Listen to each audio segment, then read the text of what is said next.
Radio Infinita, idioma universal, con el auspicio de BCI Corporate and Investment Banking presentan Mirada Financiera. La periodista Paulina Yarur analiza los principales hechos que mueven a los mercados financieros de Chile y el mundo.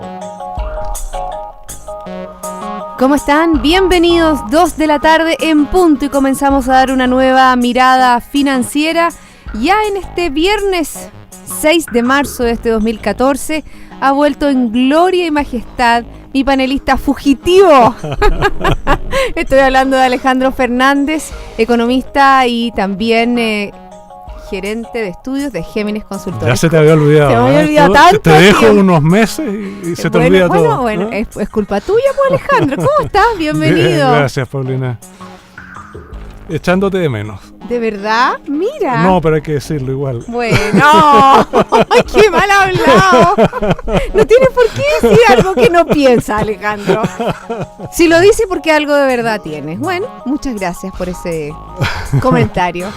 Bueno, en un día que nos ha sorprendido, parece que a ti te estábamos hablando antes de comenzar el programa, que no te había sorprendido tanto este IPC de un 0,4%, pero sí al mercado lo sorprendió bastante, el doble de lo que ellos esperaban. Así parece. Se hablaba de un 0,2% y fue un 0,4%. Ya vamos a analizar ese dato que obviamente que es muy importante y que ha estado marcando la jornada, aparte del caso Penta, que me imagino que también vamos a dar una mirada a lo que está sucediendo, porque a las 14:30 horas se reinicia la sesión. Perfecto. Sesiones largas, extensas y con muchos dimes y diretes. ¿Nos vamos a las bolsas? Vamos.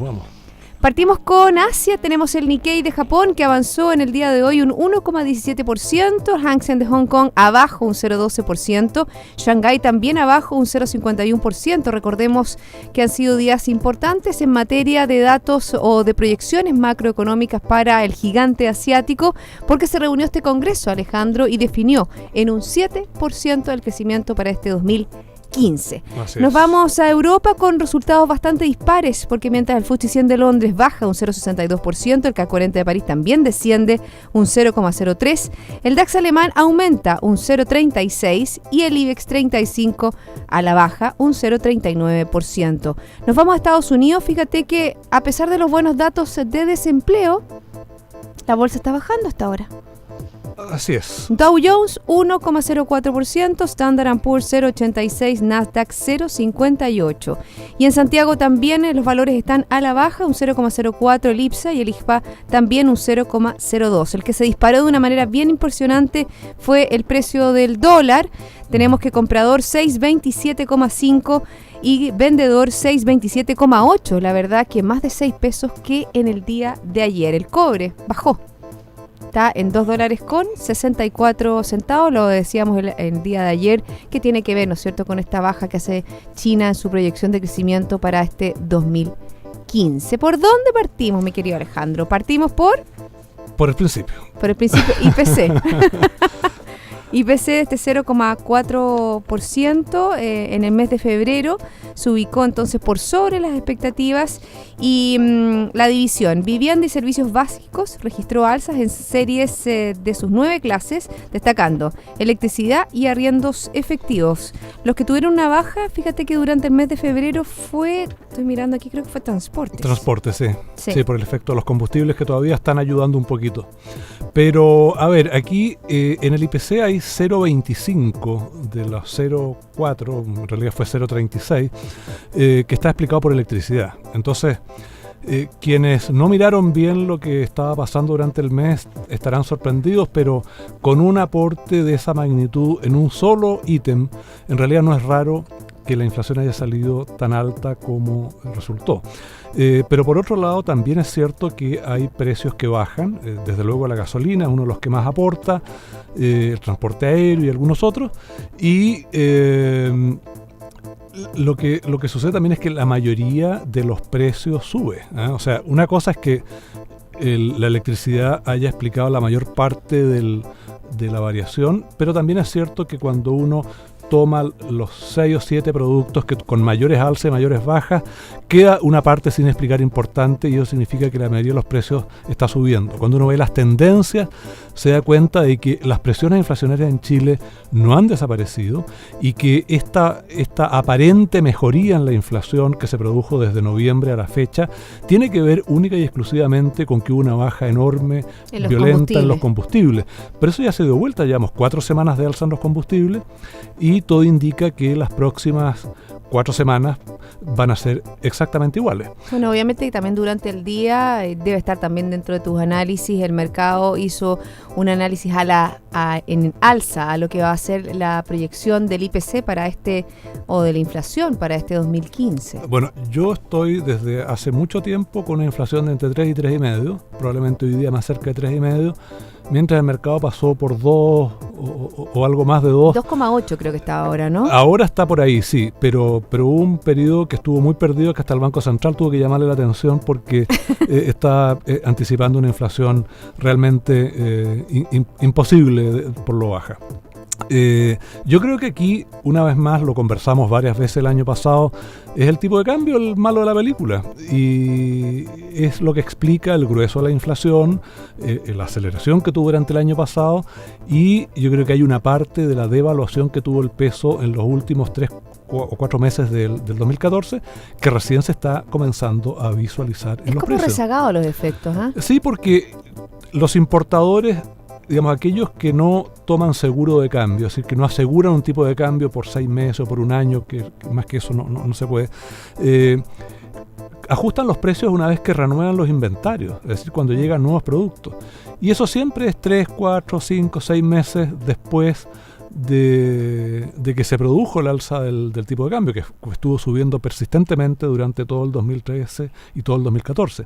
Entonces, no es instantáneo, salvo en algunos precios como los combustibles, donde es automático.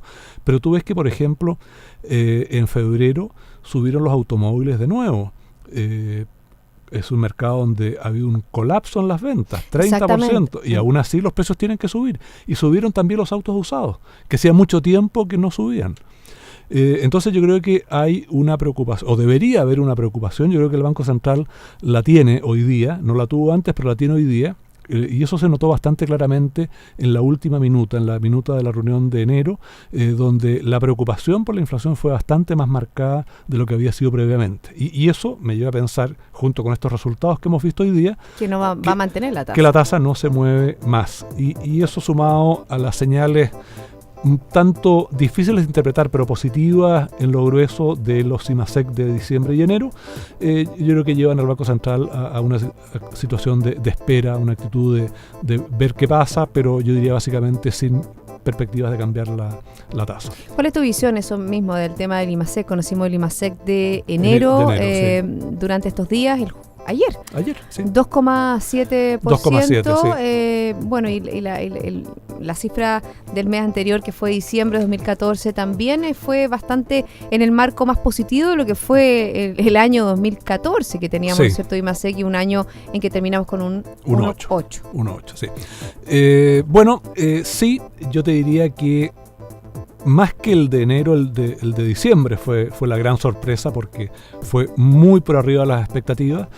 Para enero nosotros estamos proyectando 3,2 y algunos otros analistas del mercado estaban en torno a 3. Entonces el 2,7 no fue tan bueno, estuvo más o menos en torno a la media, pero está distorsionado porque el desempeño de la minería fue extraordinariamente bueno. Sí, porque fíjate 10%. Que de los otros sectores, hoy día tuvimos datos de la SOFOFA con respecto sí, a la producción industrial, y la verdad que siguen siendo muy, muy malos. Sí, y las ventas internas, que es un indicador que yo creo que vale la pena seguir en el caso de la SOFOFA, porque es la única institución que tiene ese estimador, cayó 1,9% respecto de enero del año pasado. Entonces eso es un resultado realmente malo. La demanda interna, es decir, el consumo y la inversión, siguen muy deprimidos. Y lo que está ayudando son factores puntuales como de la minería, que creció 10% y que evidentemente no va a repetir eso el resto del año, o sea, es una cosa puntual. Y el sector externo, que más que por aumento de exportaciones, que algo hay, es por caída de importaciones. Caída de importaciones. Sí. sí. Hablemos un poco de estos brotes verdes que según el subsecretario Mico estarían surgiendo en la economía nacional. ¿Tú lo ves así con tanto optimismo? Bueno, la jardinería no es mi especialidad, pero yo creo que algo hay. Yo creo que algo hay. O sea, si uno mira las cifras y las interpreta con cuidado, en los últimos 4 meses efectivamente se ve un cierto cambio de tendencia, pero que está contaminado por estas cosas especiales. Lo de la minería, la ejecución del presupuesto público, que en diciembre fue extraordinariamente grande, el gasto creció casi 16%, claramente distorsionan un poquito los resultados. Pero yo creo que hay algo más que eso también. Y por lo tanto, yo creo que estamos encaminados hacia una cierta recuperación en la medida que no haya shocks negativos durante el año, ya sea shocks económicos, internos o externos, o shocks políticos, internos fundamentalmente. Bueno, y de eso hay. Y de eso hay harto. Entonces, bueno, las proyecciones estaban en promedio, según la encuesta del Banco Central, 2,7% para este año. Probablemente se van a ajustar algo hacia arriba. Y eso es claramente mejor que el 1,8 del año pasado, pero no es una cifra como para estar muy contento de todas maneras. Bueno, y en esa misma línea, Alejandro, ¿tú ves un cambio en el tema de expectativas? Porque yo creo que es muy importante eso, sabemos, ¿no? Que dentro de son esta variable M o variable mu, ¿no es cierto? Que no es medible, pero que es la que genera el círculo virtuoso, el que genera tener mayor positivismo en las expectativas, es lo que hace que la gente invierta más, que la gente compre más, que la gente contrate más personas, que la gente piense en hacer crecer sus empresas. ¿Tú lo ves que haya habido un cambio o sigue todavía, sobre todo ante nuevos casos, ¿no es cierto?, que estamos viendo, el caso Penta, el caso Dávalos también, sí, que han estado marcando la coyuntura económica? Ya no estamos hablando de la reforma tributaria, que fue lo que marcó, ¿no es cierto?, todo o enrareció el ambiente durante el 2014. Ahora lo que se veía que estaba enrareciendo el ambiente era la reforma laboral, que ya vamos a conversar de esa. Sí. Pero ahora han habido otros casos que tienen que ver, ¿no es cierto?, con el desempeño empresarial.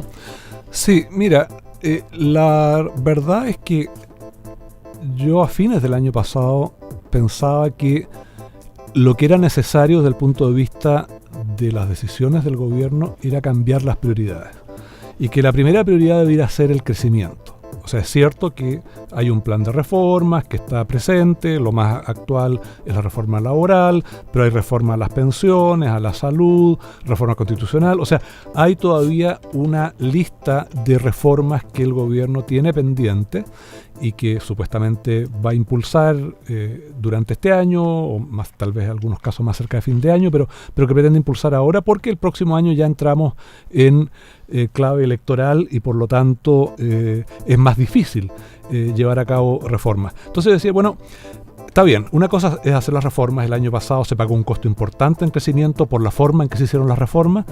Este año debería haber un cambio de prioridades y el crecimiento debería ser la prioridad número 1. Bueno, después del verano está claro que la prioridad número 1 debería ser la reforma política, que no va a impedir, no hay que ser ingenuos en eso, no va a impedir que casos como el Cascadas, el Penta, el Dávalos se repitan en el futuro. Pero lo que sí es que debe dar una cierta certeza de que quienes sean pillados en ese tipo de acciones van a ser sancionados duramente y que les va a salir caro. Entonces yo creo que hoy día es de la máxima urgencia que el gobierno, por una parte, lleve adelante las reformas que sean necesarias para generar mayor accountability, ¿no es cierto?, mayor grado de transparencia y mayor reconocimiento de los hechos por la vía de que haya declaraciones de patrimoniales mucho más profundas, qué sé yo, y castigos tal vez más claros en muchos casos, pero por otro lado también hay que esperar que estos casos que están en la justicia generen, ojalá, sanciones ejemplarizadoras. Yo creo que lo que se ha destapado en el caso Penta es algo que nadie imaginó que podía ocurrir en Chile. Y creo que es bueno que se sancione. Y impresionante la forma en cómo se destapa. La verdad que una persona que ya estaba en su fase terminal, que estaba enferma, yo creo que casi por arrepentimiento. Sí. Es casi de película. Eso. Casi de película, sí. Entrega una carta diciendo todo esto y eso es realmente lo que destapa todo este hecho, que obviamente que es importante decirlo y lo hemos consignado siempre en estos micrófonos, que mientras la justicia no diga nada hay que esperar. Uno no puede especular, no puede decir, sino que puede constatar cada uno de los hechos. No, claro, como dices tú, de que es grave, es grave. Y es importante que si se prueba algo que realmente sea, como dices tú también, una sanción ejemplificadora. Sí. Eso es por el bien de todos, es por el bien de todos los buenos empresarios. Y por el bien del país finalmente, porque de lo contrario nos vamos a empezar a parecer a otros países donde la corrupción es la norma y no la excepción. Entonces yo creo que eso es recontra importante. Ahora, aquí lo que está claro es, porque ya hay reconocimiento del hecho por parte de los involucrados, que hay boletas falsas, que hay financiamiento ilegal de la política, que hay fraude al fisco por evasión tributaria de diversos tipos. Que hay operaciones con respecto a los forward. Hay cohecho, hay negociación incompatible, y aquí esto salió en Penta, pero agarró al grupo Cruzat, se combinó con Sokimich y el tema Cascadas, que también estaba bajo análisis, y tenemos el caso Cabal, que es un caso independiente, pero que involucra al hijo de la presidenta y que es el tráfico de influencia. Y es de la mayor gravedad, o sea, y la forma en que los actores involucrados en ese y otros casos han enfrentado a la opinión pública me parece lamentable, porque hay entre una mirada que dice, mira, en realidad no he hecho nada aquí, o las cosas buenas que he hecho tapan las cosas malas que pude haber hecho en cierto tiempo, y eso no es una cosa de netear una cosa buena con una cosa mala. O sea, lo que está mal, lo que es ilegal, lo que está prohibido está mal y ya, está ya, no porque una persona haga acciones buenas y hace una súper mala, van a pesar más las buenas. Sí. Y aquí ya ha habido algunas actuaciones que han estado bajo la norma, que por ejemplo la Superintendencia de Bancos yo creo que no actuó bien en el caso Cabal. Yo creo que ese crédito que se le dio a la empresa Cabal no se lo da a ningún banco, y de hecho en 2 o 3 bancos había sido rechazado. Exacto. Entonces sobre todo por el capital de la empresa que estaba pidiendo el crédito, y porque no tenía ingresos. Exacto. Y además era evidentemente una maniobra especulativa, porque un crédito a 6 meses prorrogable por otros 6 meses, o sea, está claro que era comprar barato para vender caro, y no para desarrollar un proyecto donde había muchos recursos involucrados, sino que era una operación que no tenía absolutamente ninguna posibilidad de ser aprobada en ningún banco si es que hubiese sido una empresa de NN, digamos, de personas desconocidas. Bueno, está stand-by este caso por ahora, ¿no es cierto? Porque estamos viendo, primero fue el volcán y ahora estamos viendo todo lo que es el proceso de formalización en el caso Penta, pero obviamente que es un tema muy, muy importante. Alejandro, minutos de la pausa, ¿te parece? Muy bien.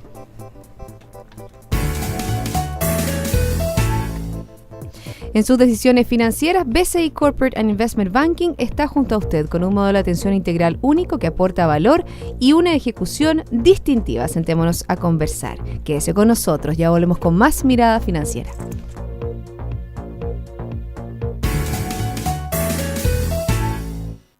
BCI Corporate and Investment Banking, un socio estratégico con un modelo de atención integral único y un banquero de relación que le entregará las mejores soluciones ante desafíos complejos, avalado por un banco con más de 75 años de experiencia en el mercado. BCI Corporate and Investment Banking. Sentémonos a conversar.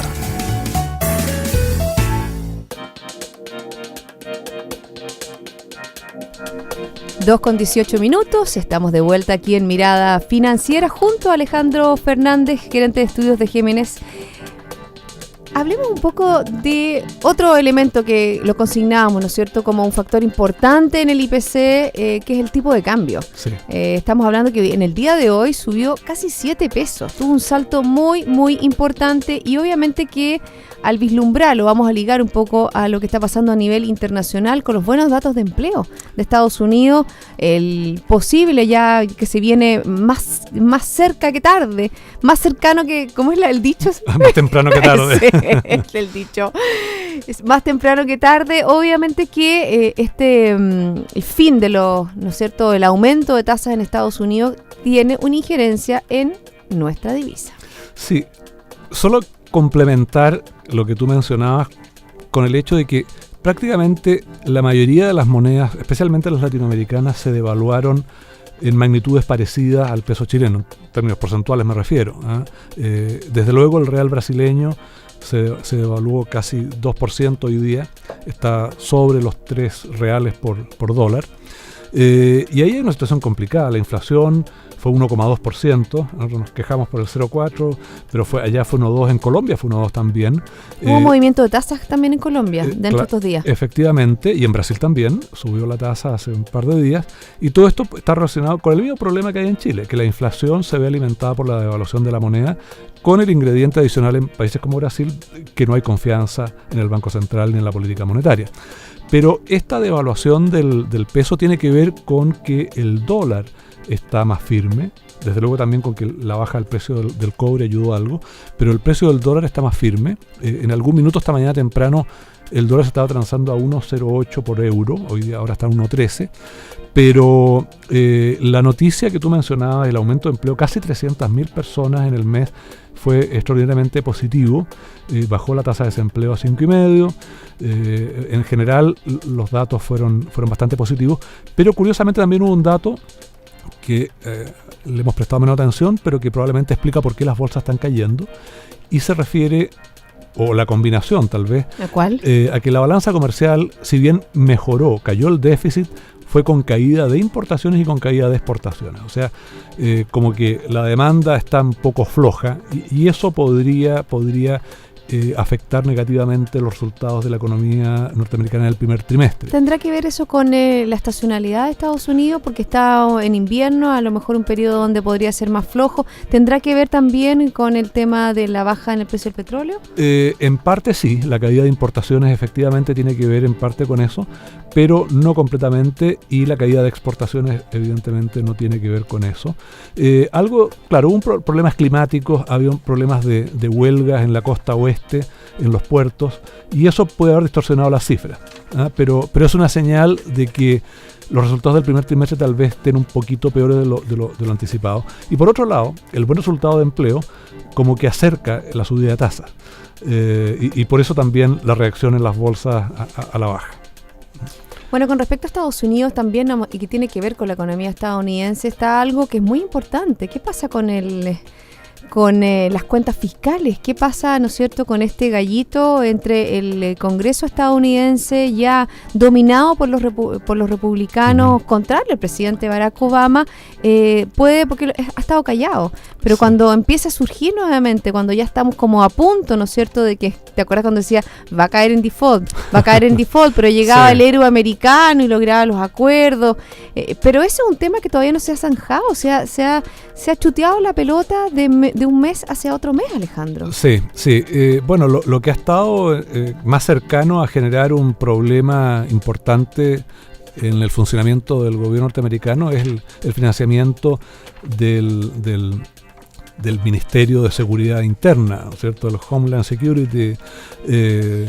Entonces, el financiamiento estaba acabando, y a última hora aprobaron darle 3 semanas más, si mal no recuerdo, pero en un escenario donde el objetivo de los republicanos es que se revierta la decisión del presidente Obama de proteger a los inmigrantes, de evitar su expulsión por decisión ejecutiva, es decir, sin pasar a través del Congreso.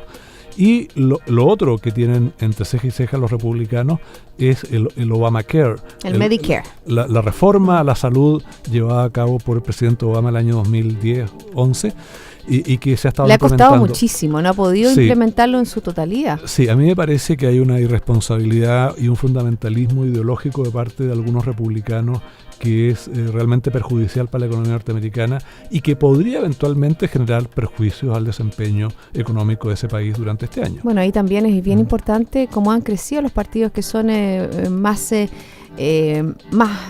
más duros, se podría decir, como el Tea Party. Ha tenido mayor injerencia, no son los más moderados, y esos son los más radicales, esa es la palabra, se me había ido la palabra, más radicales, como el Tea Party. Sí, se ha generado en los dos partidos, tanto en el republicano como en el demócrata, una cierta polarización. Hasta hace algunos años había una gama bastante amplia de representantes de ambos partidos, y había por lo tanto una gama de representantes moderados que podían conversar y negociar y llegar a acuerdos y sacar legislación importante para el país. Hoy día están atrincherados unos en la izquierda, otros en la derecha, y hay poco espacio para hablar. Y si bien es cierto, los republicanos hoy día controlan el Congreso, no todos están de acuerdo con esta visión fundamentalista de la economía y de otras cosas, y por lo tanto no es una situación que sea muy recomendable. Y eso tiene que ver un poco con algunas características del sistema electoral que ellos tienen, que no es del caso entrar en este minuto, pero que generan que los grupos más organizados y más extremistas son los que tienen el control del aparato partidario en definitiva, son los que votan, los que eligen a los candidatos al Congreso, los que eligen los candidatos a la presidencia, y por lo tanto todos los que aspiran a representarse tienen que plantear discursos que son coherentes con esa visión muy extremista, porque los demás no votan. Entonces, al final, lo único lo que tratan de lograr es llegar a ser candidatos, y después, bueno, moderan un poco el discurso, pero en definitiva hay muchos extremistas en el Congreso hoy día. Bueno, en una economía, la verdad, que es la que brilló durante el 2014, como fue la estadounidense, porque la verdad que Europa, si bien está mostrando, yo te diría, pasemos un poco a lo que anunció el Banco Central Europeo. Yo creo que es bien interesante, y con respecto también en los meses que no hicimos programa, Alejandro, a la crisis, la mini crisis ahora se le vislumbra lo que pasó con Grecia, porque por ejemplo hoy día el Eurogrupo descartó por ahora anticipar el desembolso de ayuda económica a Grecia. Recordemos, ¿no es cierto?, que todo esto se generó por un cambio de tendencia en el gobierno. Hubo elecciones y la verdad que el partido más nacionalista, ¿no es cierto?, el partido que quiere una Grecia independiente más que una Grecia de la zona euro, es el que ganó las elecciones y ese que ha generado este verdadero gallito con la troika. Sí, bueno, Grecia en realidad debería estar en América Latina, porque no tiene nada que hacer en Europa, y en cambio aquí estaría en su ambiente. Yo creo que la eurozona o los países de la Unión Europea, si bien tienen un objetivo bastante loable, que es tratar de integrar a todos los países de Europa dentro de estos organismos, la Unión Europea por una parte con integración comercial y política, la eurozona que además agrega la integración monetaria, no puede estar dispuesta a aceptar a cualquiera bajo cualquier condición. Y aquí están pagando el costo de haber aceptado a Grecia cuando no cumplía los requisitos, y no los ha cumplido nunca. Entonces, yo creo que aquí hay una desconfianza absoluta, esto que tú mencionaste recién, de que no se va a hacer el desembolso que está pendiente, es porque quieren ver primero si es que hacen las cosas a las que se comprometieron, después de un tira y afloja bastante fuerte durante varias semanas desde que asumió el nuevo gobierno, y no es claro que vayan a hacer lo que es necesario. O sea, cuando... Creo que fue el ministro de Economía de España el que dijo que se está negociando un tercer... Luis de Guindos. Un tercer rescate. Yo creo que eso es cierto. Lo que pasa es que yo creo que es inevitable que Grecia reciba un tercer rescate que implique un perdonazo a la deuda, porque simplemente no la van a pagar nunca. Y si no, la alternativa es que dejarlo que se vaya a la zona euro. Pero yo creo que ahí también hay un punto de quiebre, como un turning point, porque si algún tiempo atrás que se fuera Grecia a la zona euro era una verdadera debacle, ahora ya no, se va. En el fondo el que mayor pierde es Grecia. El costo es para Grecia, sí, pero hay un costo para Europa también, porque la idea de la integración es un tema que va más allá de la unión monetaria, y por lo tanto no es la idea de que haya un país cualquiera, que sea este o más de uno, que se vaya. Ese es el primer punto. El segundo punto es que la unión monetaria en teoría es irreversible. O sea, hay condiciones para entrar, pero en ninguna parte se explica cómo se puede salir alguien de la eurozona, porque la idea es que nadie se salga. Entonces, si es que unilateralmente Grecia toma la decisión, y en la práctica podría hacerlo, ¿no está estipulado cómo debe hacerlo? No está estipulado, y eso significa que finalmente la unión monetaria no es tan estricta, no es tan rígida. O sea, finalmente igual alguien se puede ir, y por lo tanto eso genera algún grado de incertidumbre que puede ser dañino para otros países que eventualmente puedan presentar dificultades.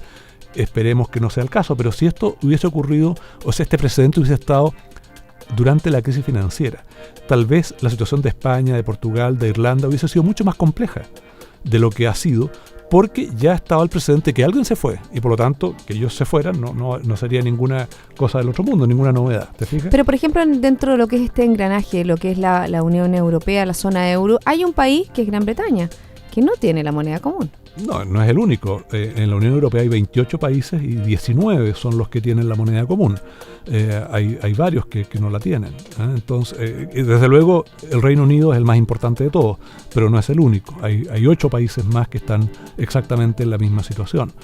Entonces, pero es un tema voluntario, no tiene por qué ser algo forzoso, algo que yo creo que sería bueno que todos llegaran finalmente a tener una moneda común, pero claramente tienen que además corregirse los defectos de creación del sistema que llevó a la unión monetaria y que implica una integración fiscal y una unión bancaria mucho más profunda que ha estado moviéndose en esa línea, pero falta. Ahora, los 60.000 millones de euros que va a empezar a comprar Mario Draghi a partir del lunes, yo creo que son una buena noticia, un poco tardía, pero son una buena noticia porque va a permitir mantener tasas de interés sumamente bajas, lo que es bueno para países que están muy endeudados. Pero no creo que cambie mucho las perspectivas de la economía europea. Bueno, la devaluación del euro está beneficiando a países exportadores como Alemania, ¿no es cierto? Al ver que su moneda se hace más competitiva, sus productos pueden ser más baratos para ser exportados a nivel internacional. Bueno, yo creo que vamos a seguir conversando sobre Europa, pero no quiero que tú dejes de decirme cuál es la agenda para la próxima semana. Siempre hablamos de lo que hay que mirar durante la próxima semana. Bueno, lo más importante en términos de cifras viene de China. Salen todos los datos de China, el comercio exterior a comienzos de la semana y después producción industrial, ventas, préstamos, la situación monetaria y eso nos va a ayudar a entender un poquito más lo que está pasando en ese país, que está con un proceso de desaceleración claro. Tú lo mencionaste, la meta para el año que estamos presentes ahora es de un 7% de crecimiento, más baja que el 7,5% que habían puesto para el año pasado, pero creo que es básicamente un reconocimiento de que la realidad es distinta a lo que les gustaría. Eso con respecto al ámbito internacional y a nivel local. A nivel local, yo creo que vamos a seguir en el ámbito policial, más bien que en el ámbito económico. No hay muchas noticias, salvo la balanza comercial definitiva de febrero. Ya tenemos 3 semanas, pero el martes creo viene el mes completo. Tenemos la reunión de política monetaria, así es que hay algunas novedades, pero no van a cambiar mucho el panorama que estamos viendo hoy día. Sí, porque el tema de la reforma laboral es para el lunes 16, así que todavía la próxima semana van a seguir las distintas comisiones analizando este tema que es muy importante también y que afecta, ¿no es cierto?, al desarrollo económico de nuestro país. Alejandro, 1.000.000 de gracias por haberme acompañado el día de hoy. Bienvenido a esta temporada 2015 de Mirada Financiera. Gracias, que esté muy bien. Que tengan todos un excelente fin de semana. Siga en compañía de Radio Infinita.